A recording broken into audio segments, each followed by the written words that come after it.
Hello and welcome back.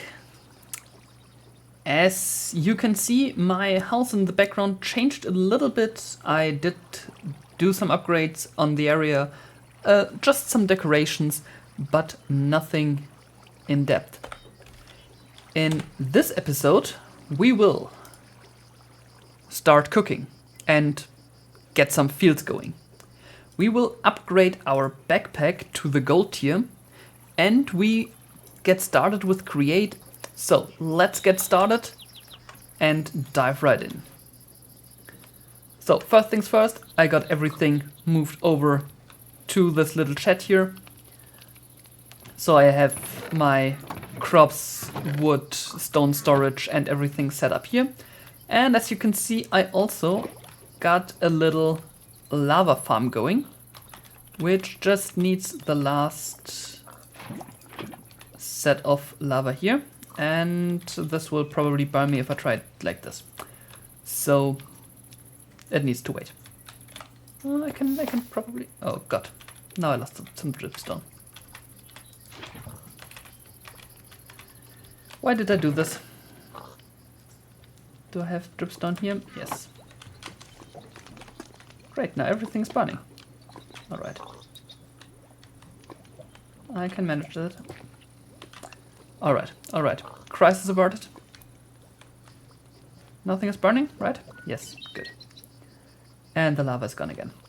So we have an infinite source of lava right in our base, which means I can just use this lava on these copper furnaces here to get our things smelting before we have create set up to do all the smelting for us. But before we get there, I would love to get some better food than bread, because bread is, well, very bready. I don't know. Too many carbohydrates are bad for you, I've heard. So let's get some more interesting things going. And if I take a look here at the delight mods, we do have a lot of different foods, until things like plate of honey glazed ham or plate of shepherd's pie, bacon, eggs. We can go for sushi. We can get chicken sandwiches, which are also amazing. Steak and potatoes, obviously. Or if we go the vegetarian road, how about a ratatouille? And if I click on one of those, we need to go for cooking. So cooking happens in a cooking pot, so let me get this crafted and then we get our kitchen in action.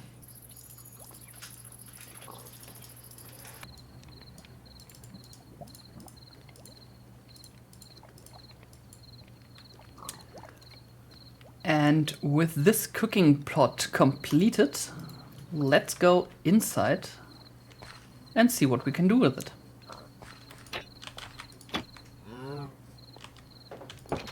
So here we have our little kitchen, and you can see I already placed a kitchen sink and a few counters and some stuff like that. What we can do is place the cooking pot directly above one of the campfires here, and it gets a little scaffolding below it, and now we can cook. So cooking works very easily. You put stuff in and you need a bowl, and then everything gets cooked and gets put into a bowl, and you can take these bowls and they typically stack up to 16. So we'll get something nice like noodle soup, for example, which we can get mass produced.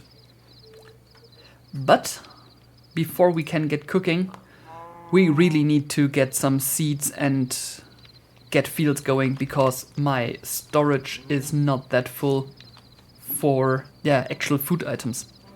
So let's get these fields set up.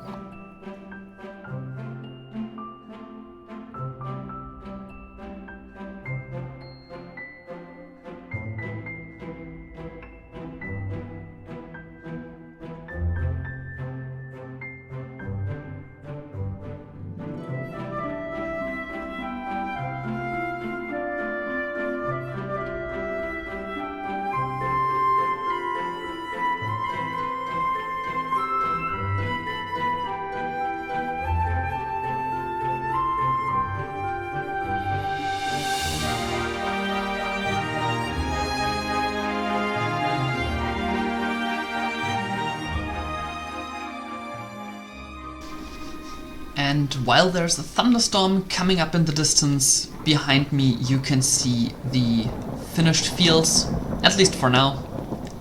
So let me give you a short trip before it starts raining. We do have a few chili peppers and a big field for wheat. And yes, as you can see, I used the heads of the llamas. You monster! I just finished up here. God dang it! This is why we can't have nice things. Okay, let me fix this up, and I'll be right back. All right, I'm back. So, field is repaired.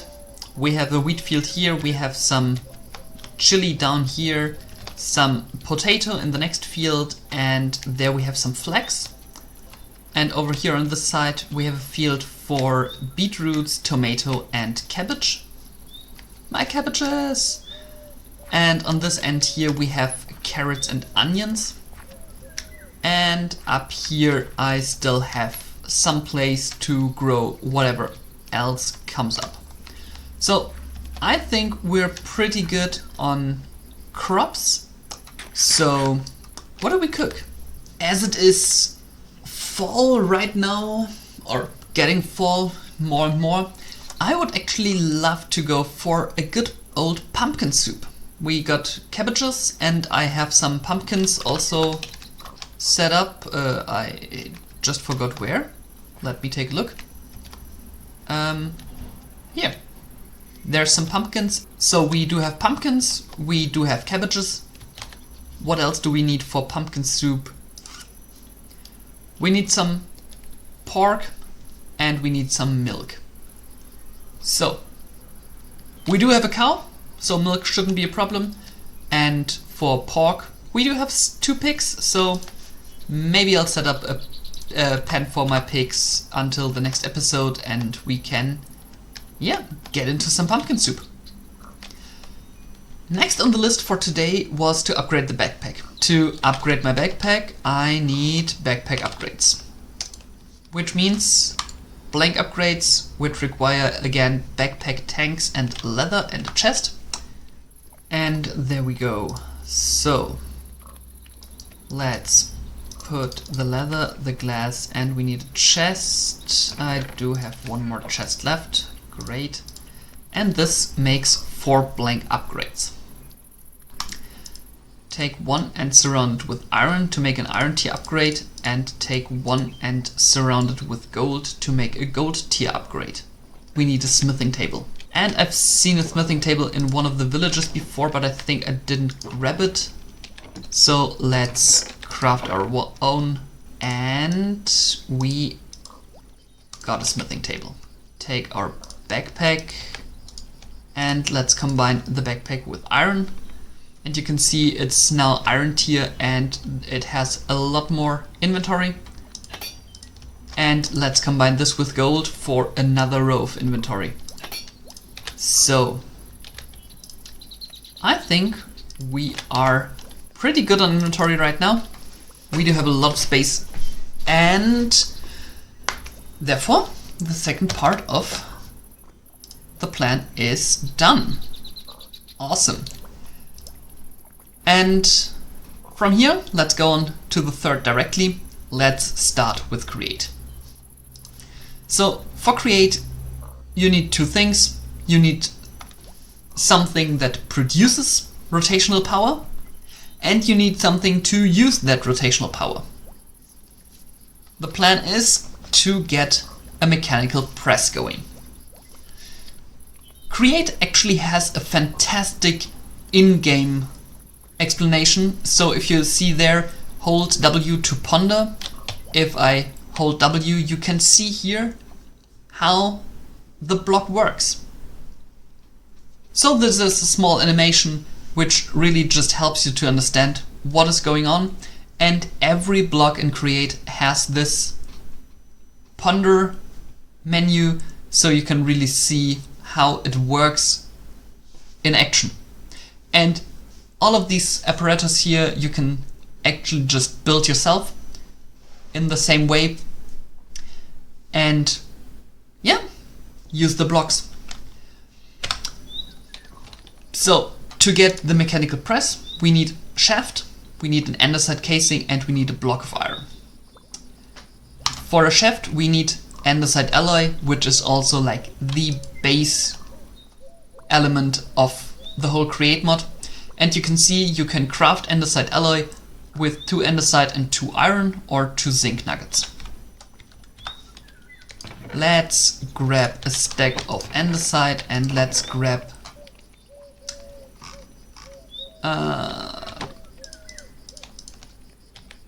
a stack of iron nuggets.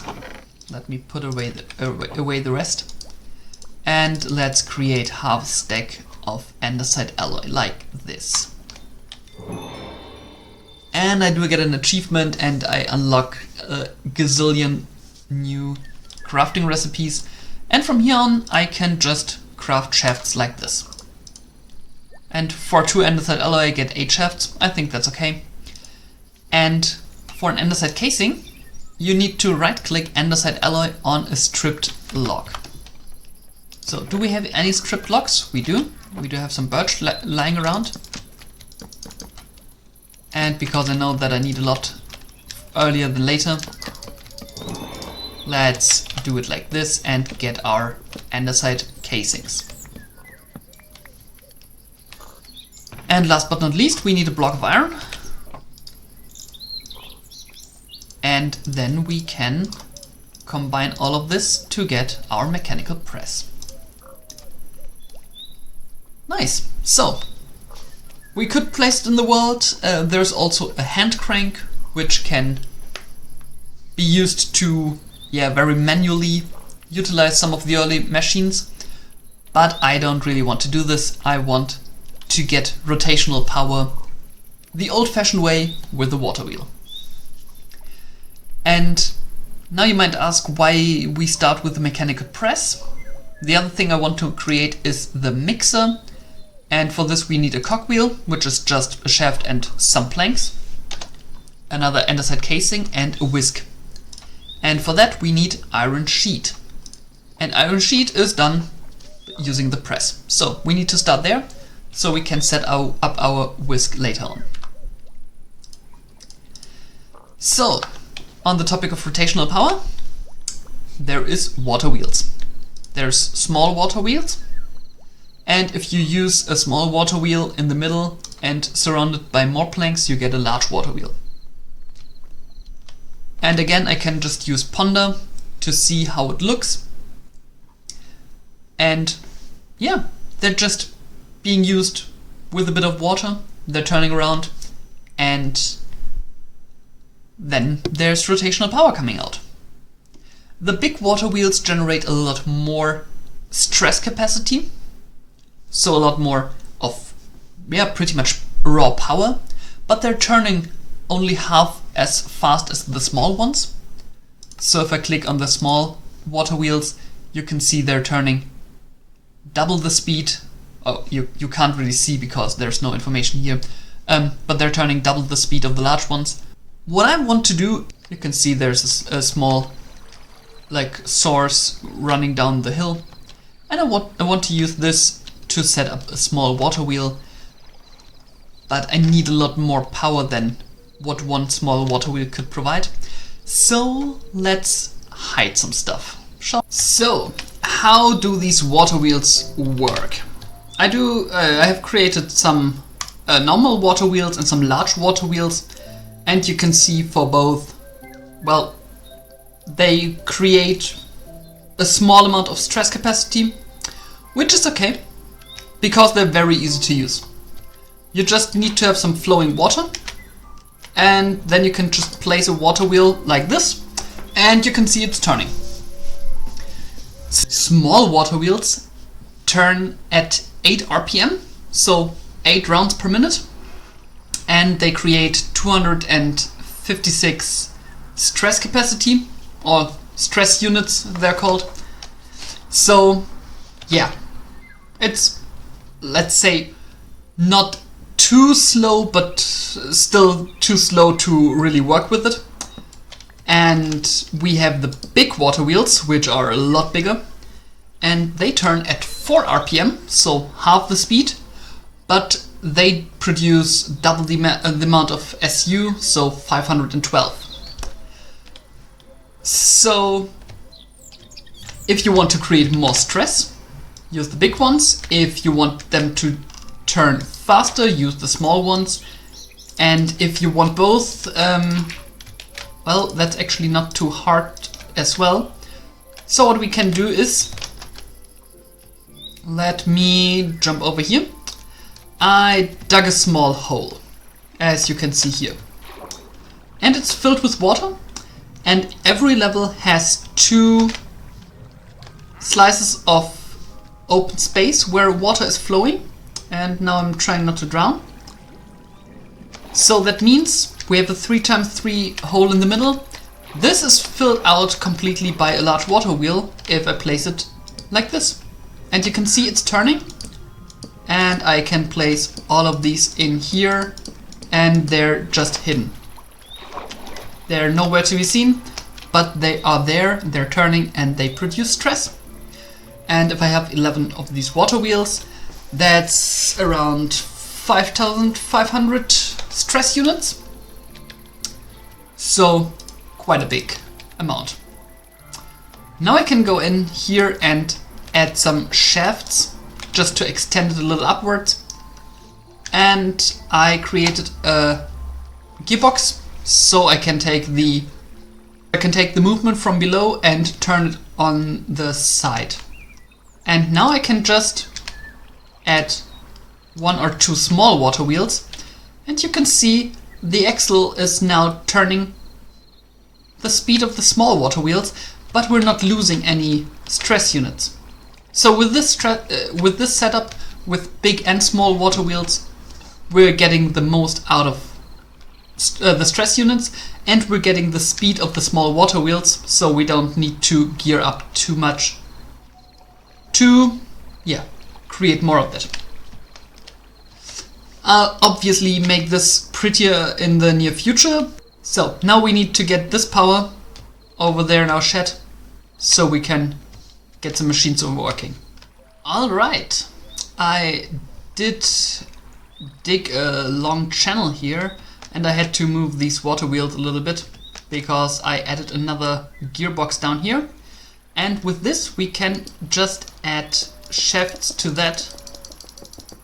And oops, that's not what I wanted. And with this you can see we have shafts all over here going into or below the house. Getting a few more shafts and extending the pole down below the furnace and until the end of this wall here. So, and here we are in the shed.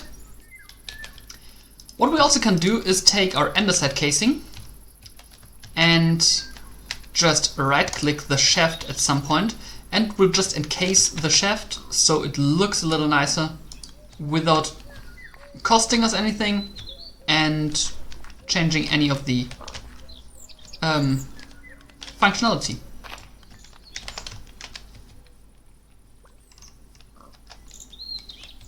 I'm actually going to do this all around here so it's easier to build upon. Don't want to place them, just want to encase our shafts like this. Alright, now putting all of this back together, and I'll be right back. And with this, everything's back in order. So, to move on, we need more casings. So let's strip some more oak. I don't want to destroy any grass here, so I need to be a little careful. And adding andesite alloy to them.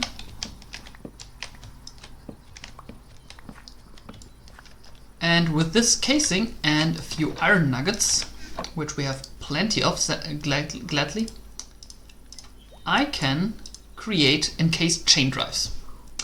So encased chain drives are really useful. Let's get 7 of them, because I can place them, for example, Well, not like this. Like this. And then upwards. And I can save a lot on other materials that I would have needed to, yeah, make that movement otherwise. So don't use double gearboxes for that, in case the chain drives are a lot cheaper. And again, to make this a little clean, we can just encase the shaft. And from here, we want to get our mechanical press and our mixer going after that. So what we need is the shaft turning the other way around. Therefore, we will need a gearbox, which means more wood, which I still have in the inventory. Nice. We need 4 cogwheels and a gearbox like that, and we can just craft it in itself to get a vertical one.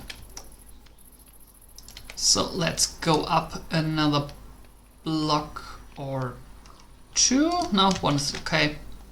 And then we can just place our mechanical press here. Now the last thing I want to do is take our andesite casing and 1 andesite alloy and create a depot, placing this below the mechanical press, and we have a finished setup. So, how is this going to work? For the mixer, we need a whisk. For the whisk, we need iron sheets, 5 of them. So let's just grab 5 iron, place them here, and very, very slowly it will make bonk.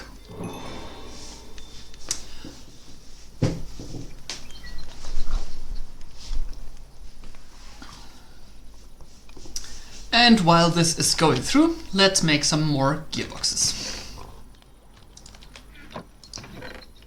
That means we need more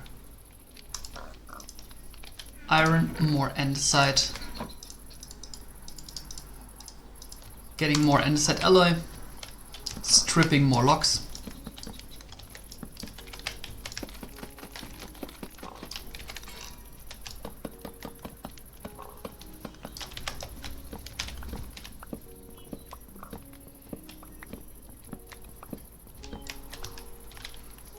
Also getting some more shafts, we will need them. And I want to go ahead and get a few small cogwheels. And I want to get a few large cogwheels. 5 of both. Because this actually is far too slow, if you ask me. So I want to make it quicker. And how do we get the rotation speed up? Well, let's get down here again, because I think down here is a wonderful place to work with. And I'm going to destroy all of these shafts again. And we're going to replace them with a few cogs. So, the thing is, I don't know how much you know about cogwheels, but if you have a large cogwheel, it turns a certain speed, but if you have a cogwheel that's half the size, it will turn double the speed. And now we're taking our andesite casing again, placing it on this cogwheel so the shaft here disappears, and then we can do the same again, placing a large here and a small here, and the speed doubles again.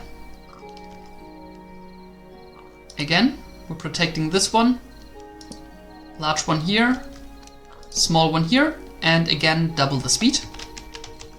And let's do this one more time. Large here, small here, and you can see it's really going with a lot more speed than before. And also here we can just place a bit of andesite casing so it doesn't look too ugly from above. Let me fill up this hole again.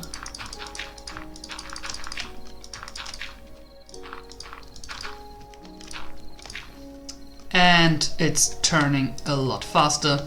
And if we go ahead now and for example, take a bit of copper, you can see this is going a lot faster.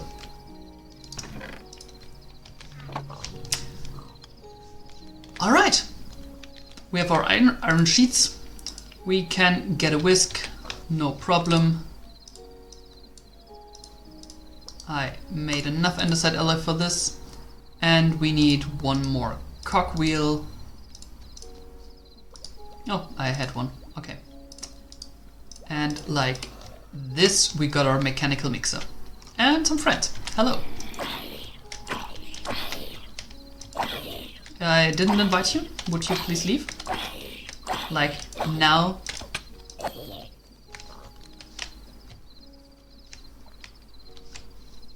I don't like people coming over like this. Alright, let's sort away the remains, if I can remember how. Let's do it like this, alright. And now we can go ahead and place again encased chain drives here on top, going into a small cogwheel like this. And then we can place our mechanical mixer over there. And it turns, which is nice. Last but not least, we need something to mix in, so let's craft a basin. And I can see another friend coming over. Go away. Go far away. Good. And let's place the basin here. And now we can mix up things. Later on you can even heat the basin up, get some fire under there, or a blaze to be specific. But for now, this will be enough. So, we have a press, we have a mixer, and what do we need the mixer for? Let's take 4 iron nuggets and 4 andesite, and just toss those in. And you can see on the top, mixing it up. Now you can see it at the top. We got 4 andesite alloy for pretty much half the price. And this is really, really useful because iron doesn't grow on trees, as does andesite. So, welcome to the Create mod. I know there's 2 more things I want to get done. First one is I want a wrench, like this one, and the other one is I want goggles. These. So I need 3 golden sheets plus another one for gold. Alright, let's get 4 gold sheets. And then we need a stick, a cogwheel, 2 glass and a string, which we should have all there. Is this working? It is. Let's have some engineer's goggles and a wrench. And with this I'm all equipped for Create. And with this I can finally take a look at these machines and see how much stress units they're using up at the current speed. So my mechanical mixer takes 512 and my mechanical press takes 1024. So 3 of the 4 water of the many big water wheels I have are completely used by these 2. And if I want to see how much stress I have left, I can plug in a stressometer like this. And as soon as the advancement goes away, I can take a look here and I see the remaining capacity is 4,352 SU out of the 5,888 I have totally. So I still have a lot of power to add on to this before I need to either slow down everything, which frees up more power, or until I need to add more generators to get power. Alright, so with this, I think we did some progress. Not a lot, but some. And I'll see you next time. Bye bye.